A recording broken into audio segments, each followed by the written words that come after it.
Catflap Chats, episode 41.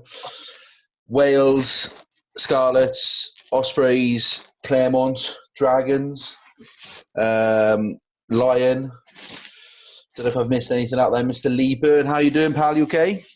Yeah, good mate. Don't forget Bridget Athletic and Tondi. Well, I've got actually, Joe, I was doing a bit of research and I've got Athletic, Tondi, and the Blue Bulls. Didn't realise you played a bit of rugby league. I did, mate. Yeah, I had a couple of games just before, obviously with Bateman and Kevin Ellis, Devro. Yeah, it was decent, mate. Lenny Wood, I was playing. Yeah. No, it was good. I enjoyed it. I only played 2 games, but it was when they were playing in the football club. Yeah, okay, yeah. Because you were obviously rugby league as well, haven't you? Yeah, I played for Bridget for, I don't know, 3 years maybe, 3 Yeah. or 4 years. But I didn't get picked up by anyone after, so that's how good I was. Wicked thing coming today, mate. Oh, I know, mate. What's news in your world at the moment then, pal? Obviously, working a lot. Tell people what you're up to nowadays. Have you got a drink, pal, just before we start? I got a fucking green tea. Are you? Mate, you are health. I've gone for the non-alcoholic Tiny Rebel, pal, because I can't handle another pint. Well, I didn't know I had to bring a pint. Oh, but there we are. Oh, that's all right. Don't worry. I got a session after this, so I'll stick to this. What's been going on? Started a business about 2 years ago, so that's obviously been fortunate. That's taken off at the moment. A lot of people during COVID is a lot of unfortunate people out there, but obviously construction seems to be one thing that's a bit of a boom at the moment, isn't it? So everyone I speak to really is busy, and we're busy at the moment, so that's keep me busy. Babies keep me busy. Training and just balancing everything, mate. So good lad. What's training wise? Obviously, I see you on My Zone. You slamming out the rowing, aren't you? You love a bit of rowing. Yeah, I know. Shanks reckons I was captain of the Scarlets rowing team back in the day. Yeah, it's good to be fair. Tough old bit of kit. I do like a rowing, mate. Yeah, I do. I enjoy it. My knees are knackered from running. Savage, mate. So I used to, I'm just loving the rowing and the assault bike at the moment, just low impact and get in there, 5:30 in the morning before work, 5 o'clock, get it done. It's really good. Obviously, mental health more than anything, mate. To be honest, I think for me, it just clears the mind and sets me up for the day. It's so good for that. It's amazing, really. How have you found that during lockdown? Because obviously, it affects everyone in different ways, and mental health is one of the things that I suppose a few people have spoken about. How was that for you, and what did you do during lockdown to make sure that you're sort of on your game and that as work started coming back? Yeah, definitely. I think, like I said earlier, there's a lot of, obviously, less unfortunate people out there. I mean, we were furloughed, obviously, as directors of the company, but we carried on sort of doing our accreditations and pricing stuff. And, even though obviously we were furloughed, we were just keeping busy and just keeping the minds busy. And, the 3 of us as directors, teams meetings daily. With the staff, obviously with the baby as well. That, I suppose, that was a bit of a godsend because they kept us busy. I know. I never thought, obviously chasing it everywhere, but obviously we got a garden. Some people haven't got a garden. So that was, I thought to myself, what Andrea said to me. Imagine being stuck in a flat in London, for instance. And you do feel for people and. So just carried on, and I had a gym in the house. Luckily, I love training at home because I get up really early to train. So the gym was, I got a gym in the garden. So I don't want to, sound too like I'm bragging you, but I was fortunate enough stuff around me, and I was pretty good, mate. Thanks. So yourself? Yeah, doing a bit of walking when you're on My Zone. Oh yeah, because obviously got a little girl who's 7 to take her on the bike, trying to get out, like you said, around your mental health. I was one of those that was, again, I had a roof over my head, but I was 3 of us in a 2-bed flat, which is brilliant, but just no space. So we ended up moving house during COVID. So that had its own stress. Yeah, that had its own stresses, but I definitely agree with you in terms of the training and trying to clear the head and. Just anything, I suppose, you can do to make yourself feel a bit better and enjoy the day and break it up a bit as well, especially, with the babies, difficult at times. I just love that feeling after, obviously the time is hard. I've always been, prided myself when I was playing on my fitness and obviously Merthyr Mawr Sand Dunes has been in Bridgend, you know, and Yeah. that's how, I suppose that's how I got to the top of my game, by training hard. And because I never, you know, obviously growing up, I didn't go for any age grade, and I trained hard to get there. And when I finished, I let it slip a bit, thinking to myself, why am I training? What's the point now? I'm not playing rugby anymore. Yeah. And to be honest with you, mental health did suffer a bit. And then as soon as I started training again, thinking, you know what, there's more, you know, you're training for your mental health and your everyday life, really, you know? Yeah, and of course. And just that feeling after really helps me. So yeah, it's good. What's you mentioned there obviously Bridgend and you know, the Athens Hondy and that. Take us back to the beginning a bit, pal. How your rugby journey came about, because you, like you just said, you didn't come through the what many would class as a traditional academy system now and age grade. Talk us through that.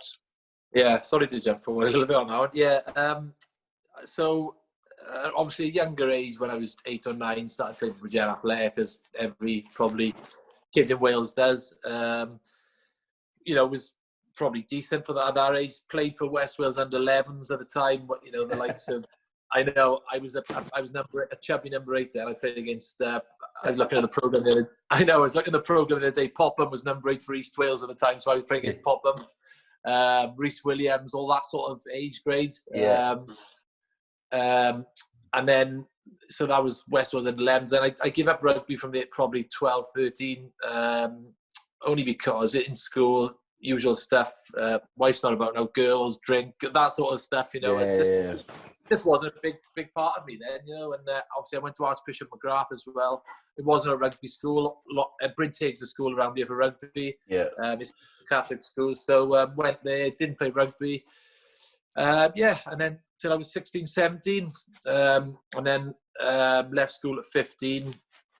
Done an apprenticeship in carpentry, went away to London to work for a couple of years on a building site, and then had enough of that after 3 years, come back at 18 and got back into rugby again. So from that age, from sort of 12 to 18, was just playing with my mates for Bridgend Athletic on a Saturday. Yeah. And then I met a guy called Brendan Roach. I don't know if you know him. No, I don't think so. Go off for Tondi. At the time, really fit before his time. You know, chiseled, built like our granite. You know, this guy you look up to, and he sort of became a bit of a mentor for me, because I went and worked in a factory. He was working there. He played first class Bridgend in the day, and then I was working with him, and I was just seeing the way he's eating every day, the jack potato tuna, and the way he was training at 5 o'clock in the morning. Yeah. And I thought, you know what, I'm start training with him in the mornings, copying his diet. And then I done that for a bit, and then he said, why don't you come train at Tondi? Just before I went regional. It was the league below, you know, the Newbridge, all that, Pontypool, Llandovery, and then it was Tondi. So I was working in a factory with him, went there I was on like £200 a month, playing in the Welsh Premiership, which is now good standard. And then it was going okay. You know, I had a few offers going to Newbridge, Pontypool that season. And the very last game of the season, we played Llandovery, and then at the time, Llandovery and Llanelli, obviously they got a good partnership there, haven't they? So Nigel Davis was watching a few Scarlets boys play against Llandovery. They were coming back from injury, and I was playing against them, and it was the first time I ever done the old up and under, catch it, and I scored a try. I know it became obviously a big part of my game at the time, obviously when I was playing. So I'd done that from the halfway line, caught on the 22, scored a try. After the game, Nigel Davis went up to our coach, Hugh Williams-Jones, prop from Wales. And who's the fullbacks, obviously, told him. And then Hugh rang me up. I was in work with Brendan. He said, Llanelli wanted to go train. And I was like, oh shit, this is a wind-up. And then he said, honestly, you know, they wanted to go train. So he took me down to Stradi. The last game of the season, before it went regional, they were playing Pontypridd, and they'd had Barry Davis, Matt Cardy, Garen Evans, all got injured. They needed a fullback. So there's this guy who was driving a forklift in a factory, right? Went training, couldn't catch a ball because I was so nervous. And they said, you're starting against Pontypridd. Neil Jenkins, Paul John, all these players, and Johnny Bryant, and there's me. Like, what's going to happen here? Last game of the season, Sardis Road, before we went regional, packed, and I just played really well. And after that, they signed me on a development contract. So literally just went from there, mate. And then that was the start of my journey, really. I think the moment I done that up and under against Llandovery, that was the moment I thought I could make him professional. Class, fair play to you. I like that. I suppose it's one of those right person, right time, but also the talent to go with it as well, or the hard work and dedication to go with it as well. Yeah, I think it was from like I said, the age of 16, 17. I knew I had some catching up to do in terms of I'd never gone through any age grades, and I knew everyone was ahead of me on that turn. But it was only then, I just thought the only way I'm going to do this is by working hard, getting fit, and lucky break. That was it.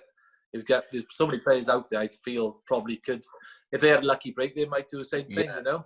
Yeah, of course. How did you find that transition going from sort of playing at the weekend, training a couple of times a week or whatever, into that sort of more professional environment? How did you find it physically and also just getting up to speed with everything? Well, the story goes, I turned up at Pembrey Country Park. Barry Davis and Mike Phillips used to absolutely boss the runs, and this guy from Tondy turned up who was an amateur and absolutely smashed everyone. So physically on the fitness, I conditioned myself over the years to get there. I was absolutely flying. Obviously the rugby and the skills, that was a completely whole ball game for me. I had to work hard on that. Yeah. People like Lee Davis and at the time taking me under his wing, on and off the field. No, with the skills, just taking me after training, and Matthew Watkins, bless him. These kind of players just pulling me to one side and just working with me. So later on in my career, that's why I like to do that with the youngsters, with high balls and stuff like that, because I knew how much an effect it had on me at the time when I was playing. Yeah, it helps then, I suppose. Am I right in saying that the Scarlets won the league in your first year? Yeah, so I was playing for the Llanelli. I was on a 3-year development contract. I think I was on $6,000 a year, mate, but I didn't care. I just was happy to be there training every day. Yeah. Probably spent more than that on petrol money, but there was a big. I look at some youngsters today, and they're like, I'm not going there for $20,000 a year. I'm like, whatever, mate. You know what I mean? I'm not. I would cut my right arm for $5,000 a year. That's what I've done. Yeah. If you wanted that bad, you should do it. And so I've done that. Played for Llanelli. Then I had a few games in the regional team, and we won the league then with Scott Cornell, Robin McBride, Celeste Finau, all these Matthew Watkins, and all these players. So it was great. It was a Celtic league then, I think. Yeah. What was your time at the Scarlets like? It was brilliant, mate. Looking back at it, it was sort of a bit of old school right at the very end. Gareth Jenkins coaching, and Nigel, and the old school tours. Obviously still, well, nothing like it is now, but it was still it was still professional, but it was that end of that, just the very end. So again, going back to, I'm glad I played when I did as well. Yeah. Because there's nothing wrong with, obviously now, there's so much media and social media, etc. But I did enjoy myself, I've got to be honest, and I got some good memories to take away from it. I suppose it's one of those times back then where, I didn't play at that fucking level, but it's one of those times where people worked hard, but they played hard as well. But not everyone had camera phones and Twitter and Instagram, so you could get away with playing Saturday, going out Saturday night, and no one really bothering you too much. Well, obviously I was with one of the legends, Chrissy Wyatt, so in the Scarlets. And, needless to say, what an athlete, unbelievable player, athlete, and and obviously enjoyed himself. Nothing wrong with that. And and obviously, we all enjoyed ourselves, and I suppose that's the way it was, like you said. Yes, so I think part of it gets lost maybe in this, from the outside looking in this professional environment now. And then when players do enjoy themselves, obviously everyone's got a phone, everyone's got Twitter, and they're getting slammed then on social media by people that sat in their armchairs and would never be able to lace up their boots, let alone, compete at that level. So it frustrates me a little bit seeing it. I'm sure I've probably done it in the past as well, No, I said, obviously, obviously some of the Saracens boys as well. I think they were one of the first clubs that I'm glad they done it. That they went, they go away on pre-season trips to, fly them to Ibiza or Munich, and I'm glad they've done that, because it showed people that they can still do that. And then when the league is not good, it's like, people think that it's just going to be so negative, but I'm sure it was them. I don't know if it was them. Someone, I can't remember now, went to like the Bahamas, played, like went on the piss for like 3 or 4 nights, trained twice a day every day, came Yeah. back, smashed the first 5 games of the season or whatever. Like Yeah. it's the way it should be done. I love that. What was the reason then? So, you obviously at the Scarlet, successful, playing good rugby as well, but then you switched over to the Ospreys in I that did, yeah. Galacticos era. Like, what was that like? How come you moved across? So at the time, I was I was playing well for the Scarlet. It was my breakthrough season. Nobody knew me before then, and Yeah, Mike Ruddock had been given the Welsh job, and Stuart Gallagher pulled me into the office after one of the games and said, "Look, your 3-year development contract's coming up to an end. You're 6-7 grand a year. We want to put you up to 15 grand. Sign here." And I was like, calm down, like, let me just yeah, have a think about it. And then he said, "Oh, Mike Ruddock's been in touch, and he wants you to go train in Wales. You're not going to start, or you're not going to be in the team, but he just wants you to go training. So obviously, we wanted to sign this before you go training." I was like, "Well, there's a few alarm bells ringing here. Like, what's yeah, up?" So anyway, I later found out Mike Ruddock, that conversation never had been had, and I started against New Zealand that week. yeah. My day before Wales on 6 grand a year, mate. I was like, yeah. Anyway, so I think they just want me to. Did you have an agent at the time? No. Is that something that just because did players have agents sort of back then, sort of Yeah, 2005? but yeah, of course they did. But I was, I come from nowhere, and I wouldn't Yeah, expect to get capped the All Blacks, and yeah, 2 years later, if I made my debut for Wales, my obviously value was going to go sky high. So they wanted to sign me for 15 yeah, grand. of course. So luckily I didn't. Well, luckily, but I played against New Zealand, started for Wales, and then the Ospreys it came in, and Lynn Jones, showed me what was going to happen in the Ospreys over the years. The team we built, obviously they were called Galacticos in the end, but I thought it was just, it was just a good move for me. Obviously, I really appreciate what the Scarlet's done for me, but it was just time to move, really. Yeah, of course. You got to look after yourself a little bit as well, haven't you? Like, Yeah. your rugby or professional sports career, most sports is quite a short one, so you got to look after sort of number one at some point as well. What was the Ospreys like then? Because like you said, the Galacticos, mate, that team was incredible. Like the players you had, the imports that came over delivered, and they seemed. And I didn't know, but Jerry Collins, bless him, and Marty Poller and people like that, like unbelievable team. Yeah, Philo Tia.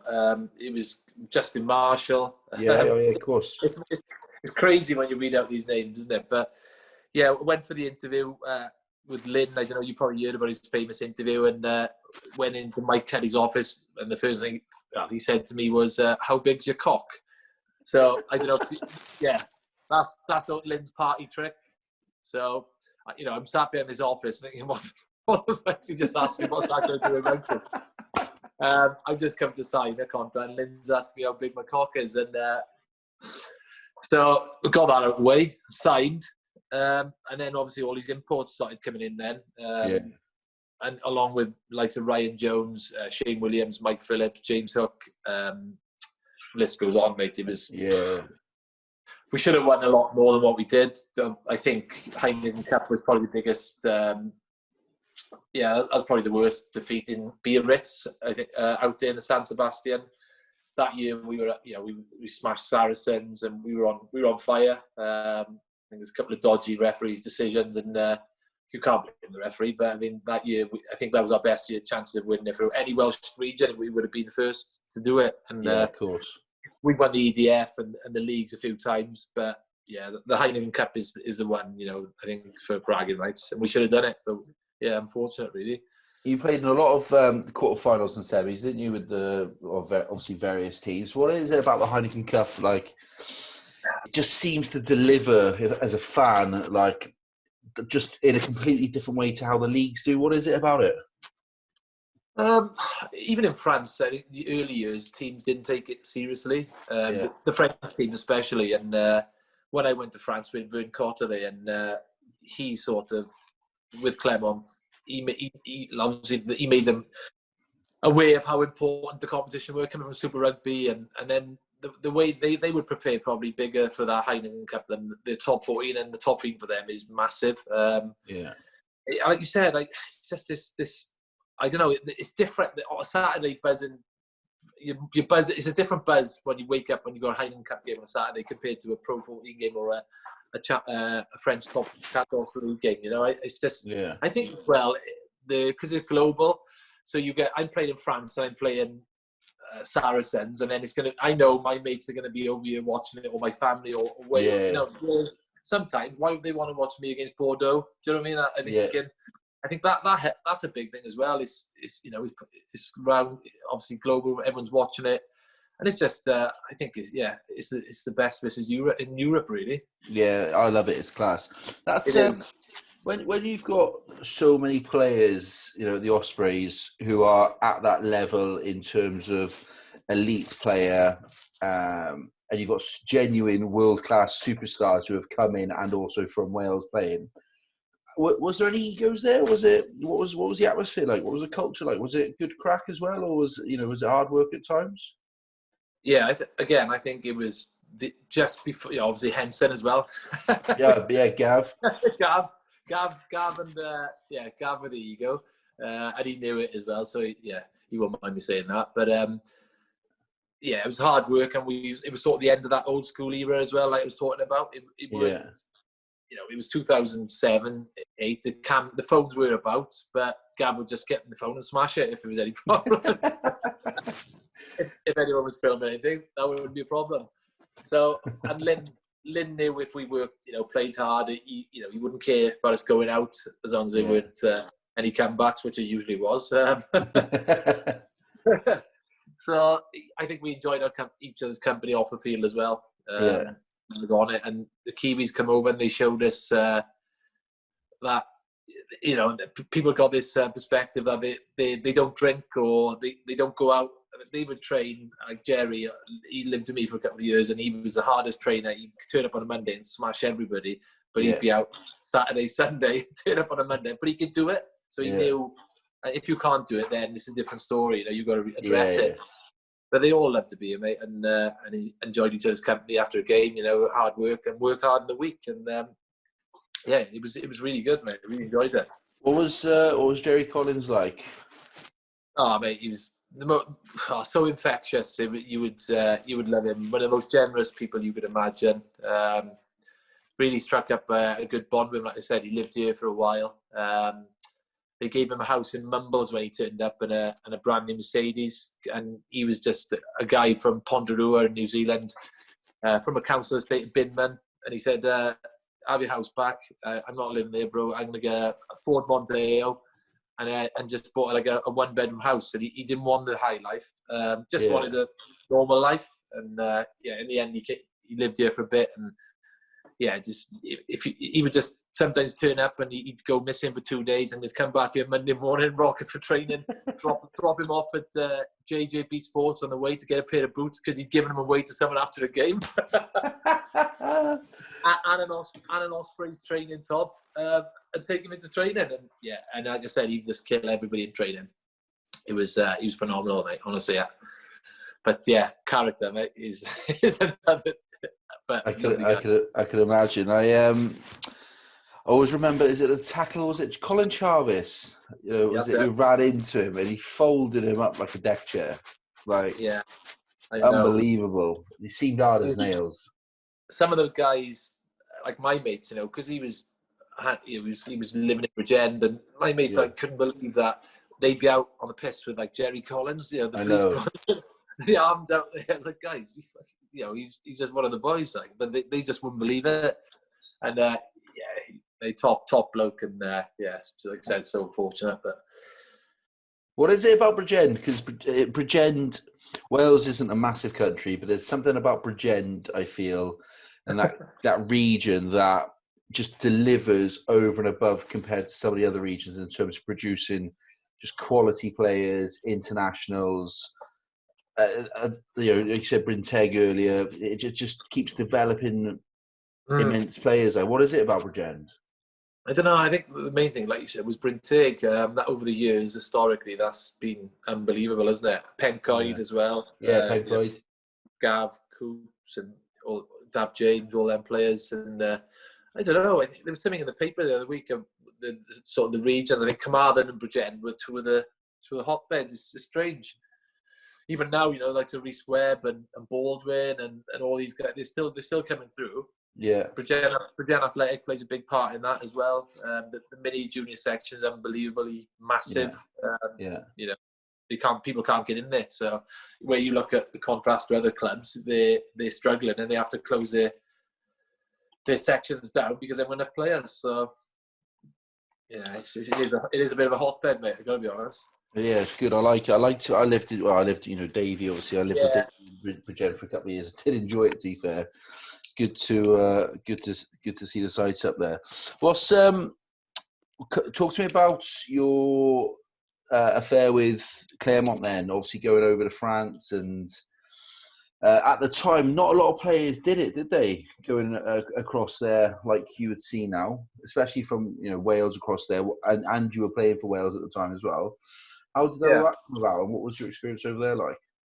Yeah, looking back, what you just said, the last comment there, what you just said, I think now that obviously I've had time to reflect on my career and, lockdown actually as well, sometimes as well. That's been sort of a lot of old games coming on the TV, and that has made me reflect about it. I think to myself, a few players went to France, but not many players done well in France, or they've come back, or it hasn't worked out. Whereas my 3 years went amazing, but my Welsh career suffered. That was the weird thing about it. Yeah. But I remember playing, one of the games we played was against Clermont. I was playing for the Ospreys at the time in the Heineken Cup. I think it was 2010, and I remember running out. You've seen it on TV. They start Marcel Michelin, where there's looks immense. It's unbelievable. The best atmosphere after the Millennium Stadium for rugby atmosphere, and just getting that butterflies in your stomach. I ran out, and I remember thinking, wow, 25,000 people banging drums, singing Yellow Submarine and all this. And I was thinking, this is unbelievable. Went on. It really inspired me, though. That's the problem. Teams we had that record run with 68 games unbeaten at home. Yeah. But it really lifts the team. So every game is a hard game because the other team really are up for it. Yeah. So I ran out. I played really well that game. We lost the game 30-odd points, but played well. And then Clermont, I remember thinking to myself, if there's one place I'd like to go, it'd be Clermont. A year later, things were going well in the Ospreys, and Mike Cuddy was making changes. The money was running out, and Clermont came for me. I was Clermont, Biarritz, and Stade Francais, I remember. And I'd always wanted to go away. I was single at the time. I thought, right, you know what? Yeah. This is where I'm going to go. And it was my first decision. It's not the most, probably, everyone was, it's right in the middle of France. It's mountains. It's nice in the sun. I loved it. But, it could have been on the beach, or it could have been in the city of Stade Francais. Yeah. But that I just wanted the rugby. So I went there. Vern Cotter was there. And then, again, it was a bit, I'd been fortunate to play in some teams, but that was another level. Sivi Vatu, Wesley Fafana, Morgan Parra, Brock James, Rougerie, Nalanga. It was incredible, mate. It was up there with the Ospreys, and we lost the Toulon in the final of the Heineken Cup and top 14 finals, and it was unbelievable. But my Welsh career suffered. I went there, but at the time I weren't playing great in Wales. I had a few dodgy games for Wales as well, and sort of rejuvenated my career going there. Yeah. Obviously, emergence of different players, Halfpenny being one, great player. Yeah. But, I weren't done yet. And I went to Clermont and I was playing amazing. And Vern Cotter used to say to me, do you want me to ring Gats up, or do you want me to speak to Howley? Ask him why you're not playing. I can say you're my first name on the sheet in the band. For me, that was huge because I look at the players up there. So, obviously Welsh career suffered. I was flying back and forth to Wales. I was in a few campaigns for 2 years after, paying my own travelling expenses because Roger Lewis had taken the travelling expenses out of players playing in France. So I was paying my own flights to go back and forth. Yeah. People who played for Portugal, there was a couple of Portuguese boys. We even the Portuguese rugby union were playing their flight. I was like, Welsh rugby union, Portuguese rugby union. It's ridiculous. They're obviously different levels, yeah. but it was still, I was still paying for my own flight. So I thought, I'm still going to carry on because I want to play for Wales. Yeah. Anyway, you probably heard the story, but my last year in Clermont, I was playing really well still. I was leaving Clermont to come back to Wales. I hadn't played for Wales for a while. The reporter rang me from the Wales Online and said, can I have a conversation about Jonathan Davis coming to Clermont? Because Foxy was, wasn't he, on the year after. I said, yeah, no worries. How is he going to go with Wesley Fofana? So we talked for about 20 minutes about him and his rugby, how was it going to go? Yeah. The very last conversation the reporter said was, what's happened to your Welsh career? And I just said, tongue in cheek, I said, I think Howley's lost my number, right? So next day, all in the papers, Byrne, Howley's lost my number. I was like, for fuck's sake. I just basically spoke to him for 20 minutes about Foxy. Yeah. Anyway, Howley rings me up and says, what's all this in the, I'm reading all of the papers about, you've lost my number, blah, blah. I said, well, in fairness, I haven't spoke to you in a couple of years and, I'm playing well, blah, blah, blah. Anyway, he said, I'll ring you tomorrow. We'll have a good chat about it. Anyway, conversation, he never rang me. And that season, Wales were playing Samoa, Argentina, and the Autumn Internationals. I wasn't in the squad. I just come off the field. We played Bordeaux. I scored 2 tries. I was watching the Wales versus Argentina game. Everybody was going off injured. They had about 7 injuries that game. Phone call goes after the game. I'm in a wine bar in France after there. Phone call goes, it's Howley on the phone. He said, this is the words. I haven't spoken to him in 2 years. I said, Bernie, get on that flight. You're starting against Samoa next Saturday. I just went, you know what? I just said, F off, Rob. I'm not coming back, and put the phone down. And then I never played for Wales again, mate. That was it. Some end to a Wales career, which also, what do you have, 45, 46 caps? 47, yeah. 47 caps. So it's not like you were in for a couple and gone again. You were sort of a mainstay of the squads and the team for a good with Wales. So Charles, you made your debut after the 2005 Grand Slam, is that right? The New Zealand game? Yeah. What was that like for your, obviously, you're fairly new into professional rugby as it is. You mentioned earlier, obviously, getting called up to play against New Zealand. What was that like running out in the Principality, and how did you sort of manage that? Hey, I was playing in bloody Tylerstown like 3 years before that for Bridget Athletic. I was driving a forklift 2 years ago, and I'm sidelining against New Zealand. Like, what's on $6,000 a year? It was pretty mental, mate. I can't really remember it, to be honest. If someone says to me, like, Hugh Williams-Jones says to me, always, you got to remember this because it goes so quick. I remember just standing on the sideline. Gareth Thomas came off. He was 35 points down, so it wasn't really the best time to go on. I took a short ball off Stephen Jones up the middle, first touch of international rugby. I've got a photo on my Instagram, and guess who's there before I even knew him? Jerry Collins. Hits me from the side, takes on first touch of international rugby. I'm on the floor, winded, knocked the ball on, and he just said, "Hey, bro, step next time." On top of me. And I just remember looking at him saying, "Hey, bro, I haven't got a step. This is going to be a long 20 minutes. Get me off. I'll go back and drive a forklift. This ain't for me, mate." That's class. Yeah, and that was honestly that I can't remember what happened the rest of the game. I just don't know. We lost the game 40 points. Yeah, it was a tough. Was it 40-3, wasn't it? Yeah. That's a tough introduction to international rugby. Did that spur you on to? Did you feel like you belonged to that level, even though you were fairly not at all? No, I didn't, mate. That was my problem. I think the early few years, because it went so quick and everything, I was 1 minute, like I said, it was in Tylerstown, then I was playing against New. Didn't feel like I belonged there at the time for the first couple of years, confidence-wise. I think it was only really until 2006, 2007, and obviously meeting Sean Edwards was massive for me. He gave me loads of belief and confidence to really believe that, I was, where I should be, and you are, I know you tell me I was world class, and I believed it. Gatland even, he came into the squad, and everybody before that, Wales were terrible. We won the Grand Slam 2005, but before that, Wales were. It'd been a bit of a barren spell. Yeah, international rugby, and then when Warren came in, it's just I don't know what it was. It was just the calmness of being down in the game half time and coming in. That England game, his first game in charge, we're down 60 or whatever it was, 16 points, and we thought, here we go again. Half time, everyone's going to be shouting and all this. Came in, he said, boys, you've got these. And we were like, what? What do you mean we've got these? We're 16 points down. We've never heard that before. We've always heard, stick in there, boys. Let's just keep the score quite close. It was like, boys, they've thrown everything at you. You've got them.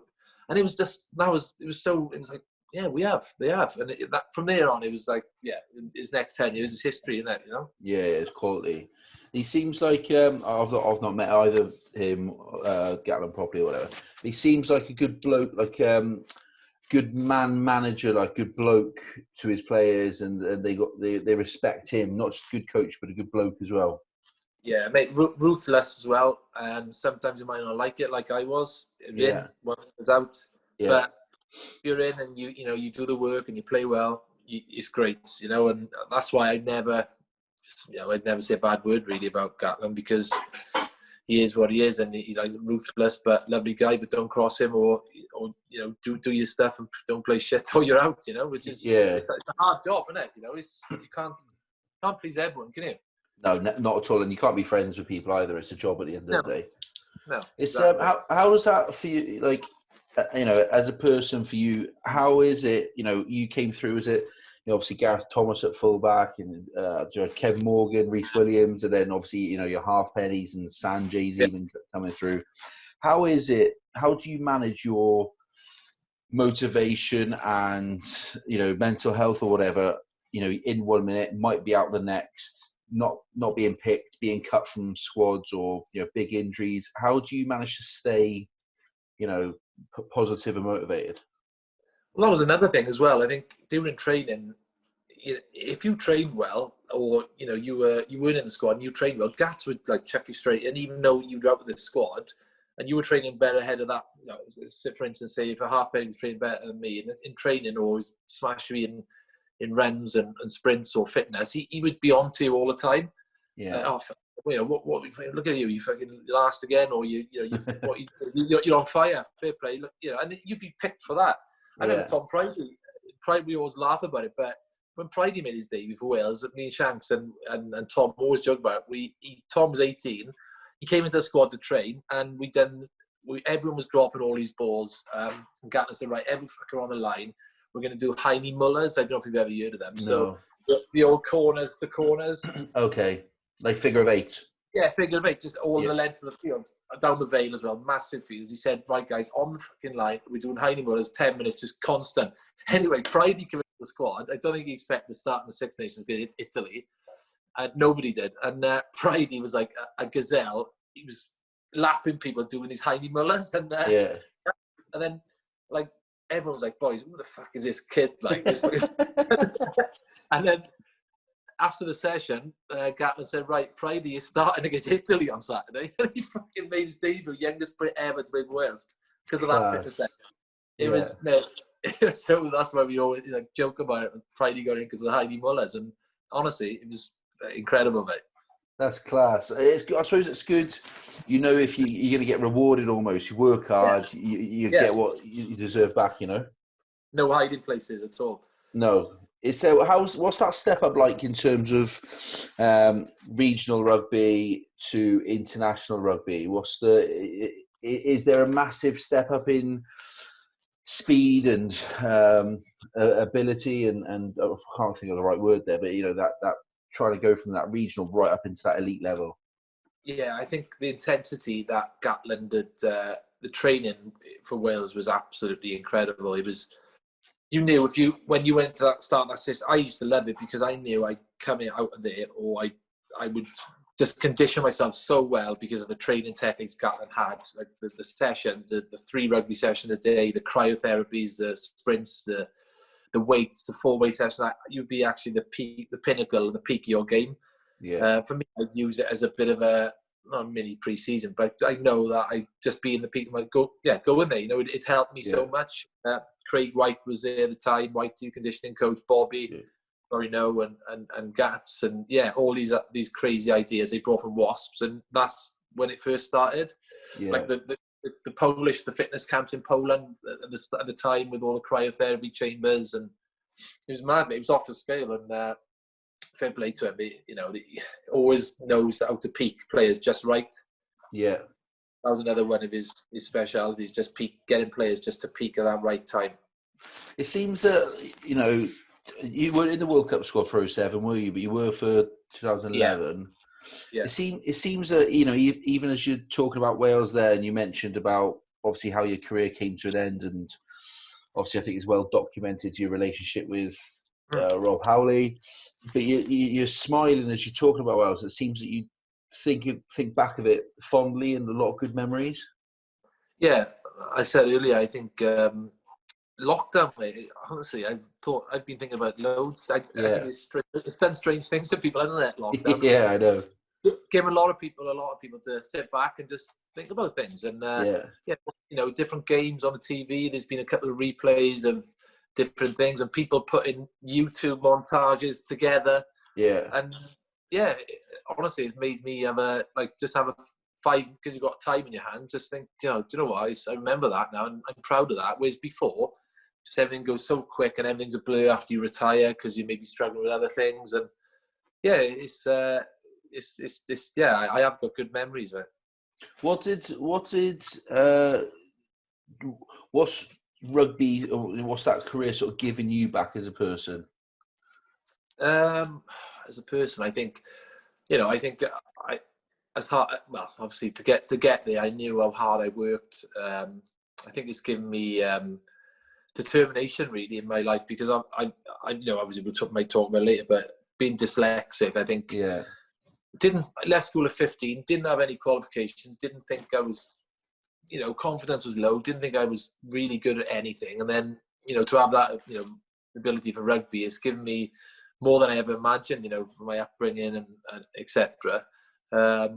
So yeah, I just think, you know, in life really, I can give things back now with the dyslexia and to the parents, to the kids, and, you know, never give up your dream really. I think determination and for me is massive. You know, I always try, whenever I got a goal, I always I know I've done it with rugby, and I can do it in business as well.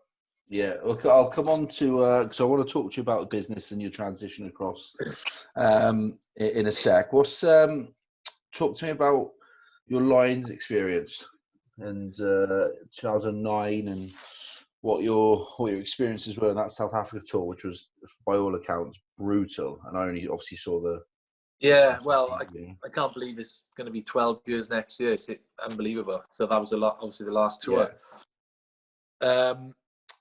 It was amazing, because going back to that, I was thinking about, what year did Brian O'Driscoll score that try against Australia? I think it was 2001. Yeah. Remember when he stepped when he spent 12, wasn't he? Yeah, that's right. I remember, this is no word of a lie, I was playing against Kevin Coyd from Bridgend Athletic during that game. After the game, in the club, I was watching that, and then 12 years later, my name got pulled out of a hat in a hotel. First roommate was Brian O'Driscoll. I thought to myself, fucking hell, how the heck, he scored a try. I was in Kevin Coyd watching him, and now I'm cheering him. Did you tell him that? I didn't actually, no. But it was strange, mate. But yeah, you know, to have him as a roommate was, I haven't told him, but yeah, that was probably the best of the tour. That was. What was he like? Oh, a great bloke, mate. As a player as well, you know, played against him a few times, and unbelievable. But to play with him, different level. But yeah, that tour was brutal. I think looking back at some of the highlights again during lockdown, the hits that were going in, you'd be banned for a couple of months now playing out in them rucks. And as playing wise, I was probably playing the best rugby I've ever played. 2008-9 was my peak years really. Yeah. You know, it was people saying at the time I was one of the best fullbacks in the world. That's not my words, by the way. But you know, like I said, I went on that tour full of confidence, and unfortunately I got injured. But leading up to that, them games, I played 3 midweek games, scored 3 tries. First try was my first try for the Lions in midweek against the Southern Kings. Yeah, probably one of my favourites. And we were losing that game, and sort of brought the first game of the tour. Would have been disaster. And from there on, I was going really well and got injured in the first test in the warm up. But as a tour, again, old school, Gatlin, McGeegan, and all these guys, Simon Shaw, and, you know, O'Driscoll, and all the, Vickery, all the old heads. They've been on a few tours before. Worsley. It was incredible, mate. It was absolutely loved it. It was obviously one of the best tours I've ever been on. Having obviously played against a lot of those boys, both in what would be the Celtic League, then was it the Pro 14 or whatever, and obviously internationally, were there any lads that you didn't really know but absolutely loved, but might have thought, oh, I'm not sure about him because of this niggle or that niggle, but actually ends up being an absolutely class bloke? I think it's always like that, isn't it? We always, you probably do it as well. When it doesn't matter what level you play at, you always come up against somebody you think is an arsehole, and then you end up being their best mate after a few years. Yeah, all the same. But no, I think there wasn't any clicks at the time. Generally, you can say that it was from the day we met in Pennyhill Park, the pre-camp, in the room. And then the phone goes, literally put our bags down, the phone goes, and it's Captain on the phone. He said, right, he's ringing all the rooms, said, boys, get in the bar. There's fancy dress at the door. Put a piece of fancy dress on and come to the piano bar. Rung every room. Literally the first day we got there, went into the piano bar, 5 o'clock, locked the doors, and we didn't come out until 5 o'clock in the morning. Class. And that was the start of the very first day of the tour. Yeah. Did you have to, obviously don't disclose any stories that might get people in trouble, but because you have like obviously committee for like various social committee and all that. Was that still one of those tours where, again, you work hard, but you played hard out there as well? Yeah, absolutely. And the midweek, if you weren't in the midweek games, they'd have like a Wednesday club, which it weren't secret. It was a train in the morning. You're going to train Thursday, Friday. Yeah. But you're going to all Wednesday club. You're going to go out on the piss on a Wednesday. It was because it was day, sort of afternoon off on a Thursday, and it was all, it was no clicks and there was no hiding going out. It was literally enjoy yourself really, but train hard. Class, because I suppose there's a bit of pressure on that Lions tour after 2005, and Woodward obviously, in my opinion, Woodward got it wrong picking almost 2 squads, and they hardly saw each other. And I suppose that was more of a conscious effort to bring everyone together. Yeah, I heard a couple of stories from a few of the players that went on that tour, and it was if you weren't in the Woodwards, sort of 15, you literally you could have been a supporter, mate. You weren't involved at all. You're on different islands half the time, I think, on that tour. Yeah. But I think it was only once they'd done it where they split. Someone flew to Johannesburg and the others stayed in Cape Town. Apart from that, you were together and enjoying each other's company. Class, love that. I looking forward to the Lions next year. Are you going out there? Yeah, hopefully. Yeah, I might do some stuff for Talk, I'm hoping, and some corporate stuff if it goes ahead. So I'm hoping. I can't. Obviously, 12 years. It's I don't know where the time has gone. It's crazy. Hopefully get out there as well, pal. Talk to me about leave rugby to one side for a bit now, unless there's anything you want to sort of say or anything there you want to get off your chest on that. I think I enjoyed watching some of your highlights, pal. Fucking left peg, mate. Fucking bring the spiral back, mate. I know. Bring the spiral back. Those red Under Armour balls. Yes. Do you remember them? And they used to just fly off the boot. Yeah. So I do remember them. They were lovely, mate. In fairness, no, the spiral's gone out of fashion. It's because of these Australian fitness kicking coaches coming over. I think with Aussie rules, mate. I'm telling you. It all end over end. End over end, yeah. Scott Johnson used to love it. Did he? Class. Talk to me. You mentioned earlier about your dyslexia, and obviously you said you've grown up kind of with nothing and worked hard to get what you can. How has that affected your sort of? You said you left school at 15. How does that affect sort of your childhood and growing up, and then as you've transitioned from international rugby player to company director and business and construction? Well, yeah, because back in the day, I don't really blame the teachers or the sort of the education board, because dyslexia wasn't a big thing back in the day. If you couldn't read or write, or your grammar was crap, or you couldn't spell, or do maths, you were called thick, or you're not paying attention, get outside the classroom. Yeah. And for me, that's exactly what it was. Obviously couldn't read hardly, and they used to make you stand at the front of the class and read the books. And, and for me, that was the worst fear ever. So I just used to do stupid to get checked out, so I didn't have to get up there reading. And I hear that, I know, and I hear that story from so many people that were exactly the same. It's crazy that everyone was the same. They'd done something stupid to get checked out, so they couldn't stand up. So that was what it was. And in the end, I was in sort of all the bottom sets, and I don't think the GCSEs were going to be hard for me to do. And I decided at 15 I was going to leave school. My parents were sending me to school. They would put me in the bus stop. weren't getting on the bus. I was just good, just whatever, truant all day and going to hang around the shop with my mates, and I weren't going to school. And there was a knock at the door, and it was the people from the education board said, "Look, why aren't your son attending school?" And my mum was like, "Well, he is. I am sending him to school," but I wasn't going. So I decided to leave at 15, and I got an apprenticeship doing carpentry. And gained some valuable life skills, I suppose, working in London on a building site. And I see so many people now putting on Twitter about the GCSE results, and it is very important to get education. And I wouldn't tell anyone any different, but for me it was I just knew it was a complete waste of time, really, because of the help. There's more help now than I think now it's a lot more recognised, and there's a lot more access to help for whatever it might be, whether it's dyslexia or something else. But also, there's also not so much of a, like when I grew up, it was go to school, then go to uni, then get a job. But actually, your career and your education can go through so many different avenues now, whether it's MBQs or apprenticeships or whatever it might be. So I think different skills. Yeah, exactly. And education doesn't mean you have to sit in a classroom for 8 hours a day listening to a teacher talk about a subject that you got no interest in. Exactly. And if I am got a degree, then I'm going to be a failure in life. That's not the case. There's other ways, and everyone's got a different gift, I suppose. Someone's good at with their hands, or somebody's good at the classroom. It's just completely different. So I struggle a lot. I always knew.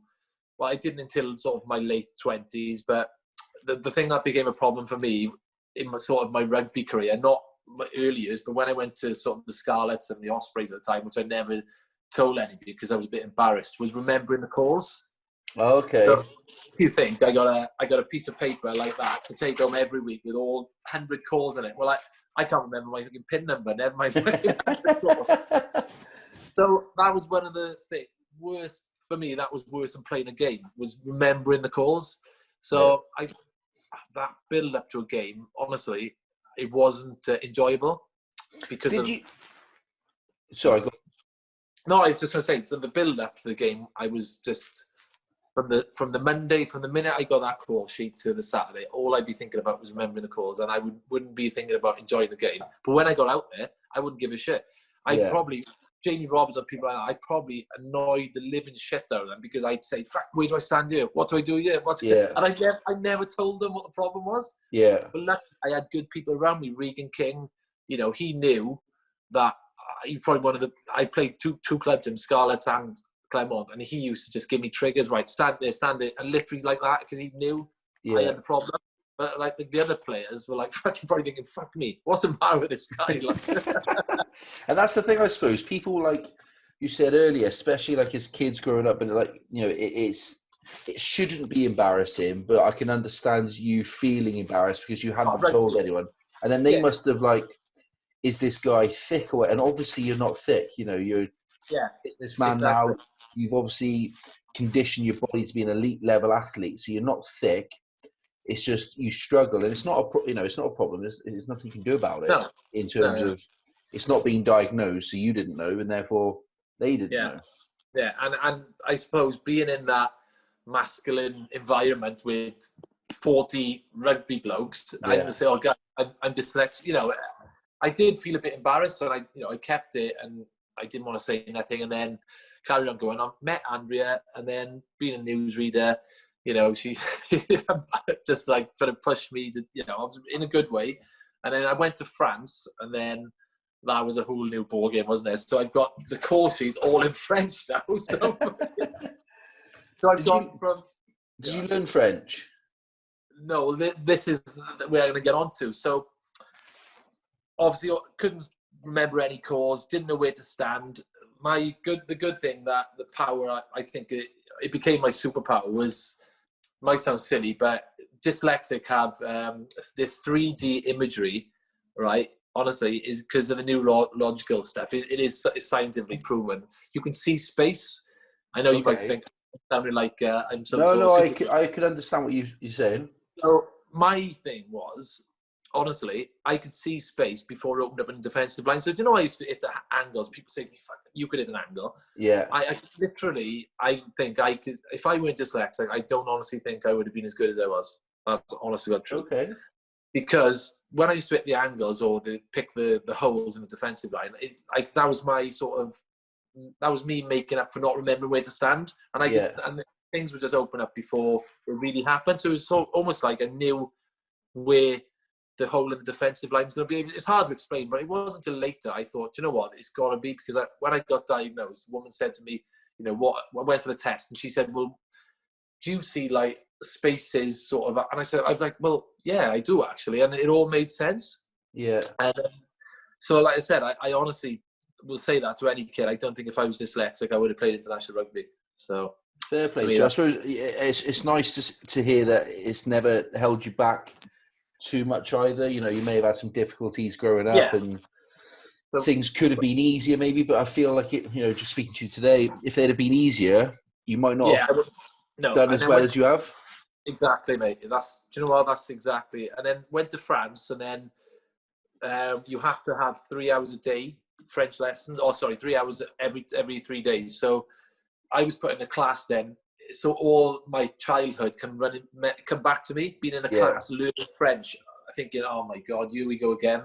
And then the players are starting to learn more than me, the Kiwis, and I'm like fucking thinking, it's just memories that come flooding back. So I won't name the player. So one of the French players said to me, why ain't you speaking French?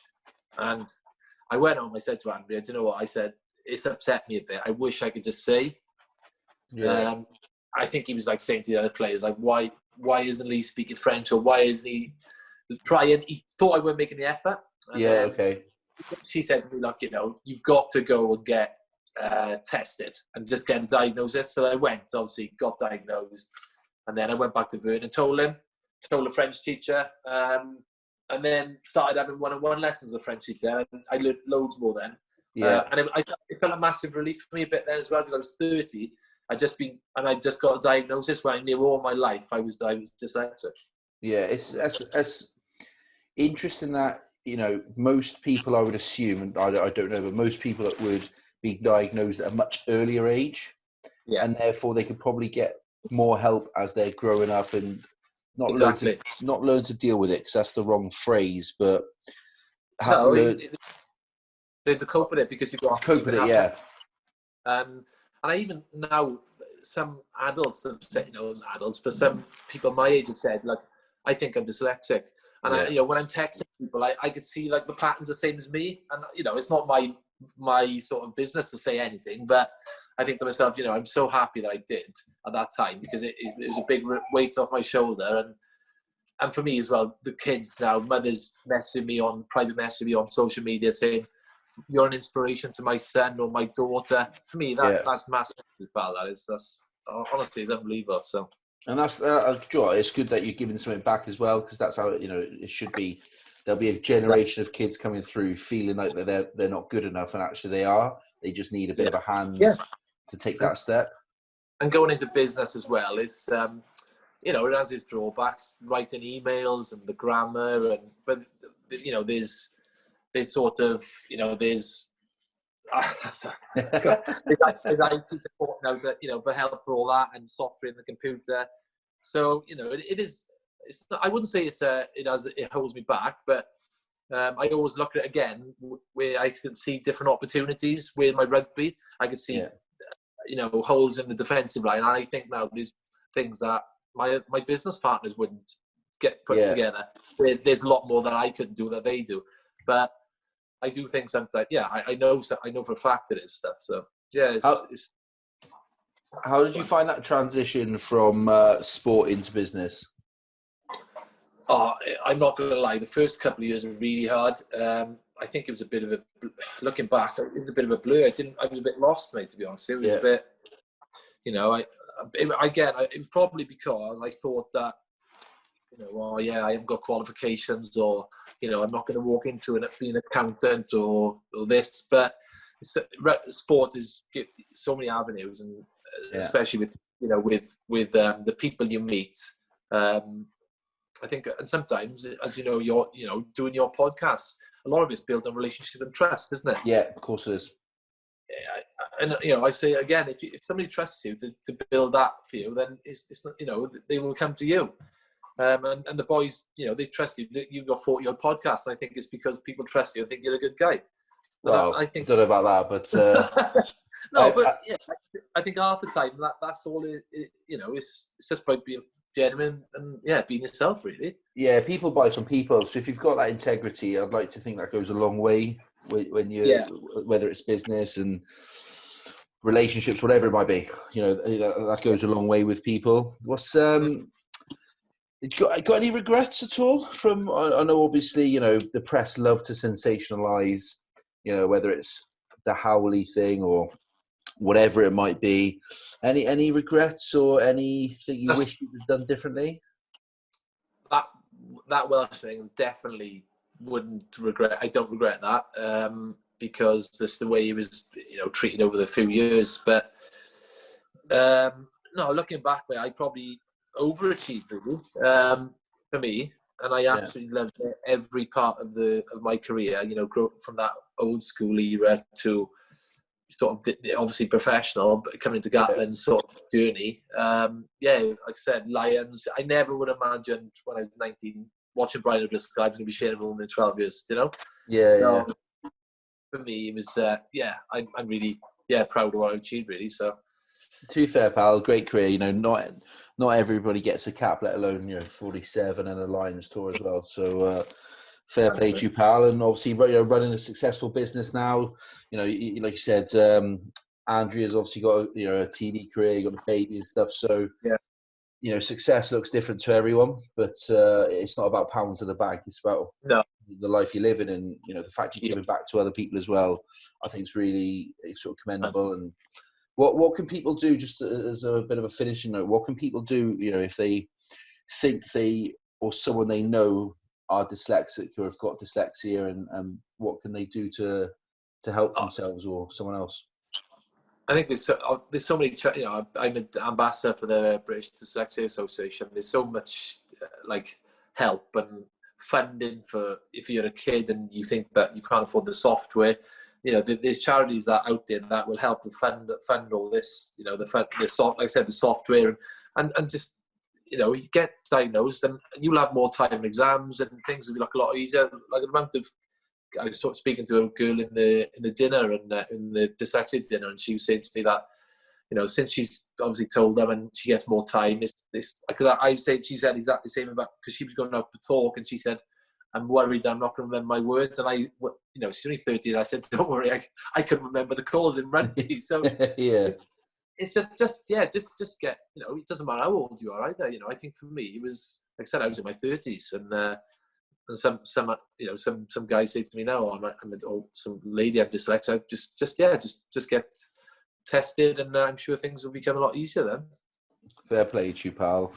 Some career, you're a good bloke, mate. I appreciate your time. It's I know you're a busy man, so good luck for, obviously the business is flying. I keep seeing on LinkedIn winning new contracts all the time, pal. So it's going well. Like I said, there's a lot of, you can't really gloat because of the climate we're in, but there's a lot. We're fortunate at the moment, so yeah. Fair play to you, mate. Look, I'll leave it there, mate. Hopefully catch up with you soon. We can have a proper beer, pal, down in the Pontcana or something like that. All right, son? Thanks, mate. Top man. Take care. Cheers, pal. Bye, pal. Bye, buddy.